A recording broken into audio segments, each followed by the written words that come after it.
बिस्मिल्लाहिर्रहमानिर्रहीम। अस्सलाम वालेकुम नाज़रीन, क्या आप भी इफ्तार के वक्त जल्दी जल्दी खाते हैं? कहीं आपको भी इस तरह की तकलीफ़ तो नहीं है?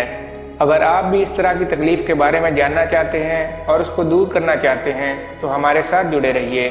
लेकिन वीडियो शुरू करने से पहले अगर आपने हमारे चैनल को सब्सक्राइब नहीं किया तो प्लीज़ हमारे चैनल को सब्सक्राइब करें, वीडियो को लाइक करें, शेयर करें। चलिए वीडियो शुरू करते हैं। पूरा दिन कुछ नहीं खाया क्योंकि रोज़ा था, एहतराम था। यूं ही अफ्तारी हुई, भरी हुई खाने की प्लेटें खा गए और अफ्तार भी यूं झटपट कर लिया कि वक्त से पहले खा पी कर उठ भी गए। हर घर में कोई ना कोई एक फर्द इस तरीके से अफ्तार ज़रूर करता है कि बेधड़क खाता चला जाता है और इतनी रफ्तार से खाना खाता है कि सामने वाले अभी प्लेट में चीज़ें निकाल रहे होते हैं और वो जल्दी जल्दी सब कुछ खा पी कर उठ जाता है। आपके घरों में भी अगर ऐसी ही सूरत हाल है तो जनाब जान लें, ये जल्दबाजी का खाना आपको या घर वालों को तेज़ी से मोटा कर सकता है।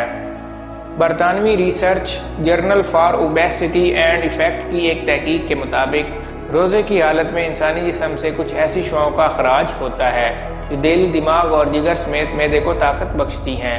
मगर जब अफ्तार का वक्त आए और लोग जल्दबाजी में बहुत सारा खाना खाएं या ऑयली आइटम का ज़्यादा इस्तेमाल करें तो मैदे की एक लेयर उबेक तेज़ी से फूलने लगती है और उसमें ये खाना जमा हो जाता है। क्योंकि जल्दी में खाना चबाने का मुकम्मल अमल नहीं हो पाता, यूँ वो खाना लेयर में जमा होकर जिस्म को फुलाने का सबब बनता है।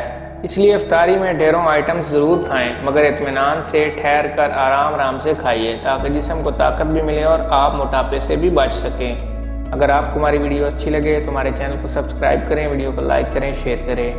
Thank you.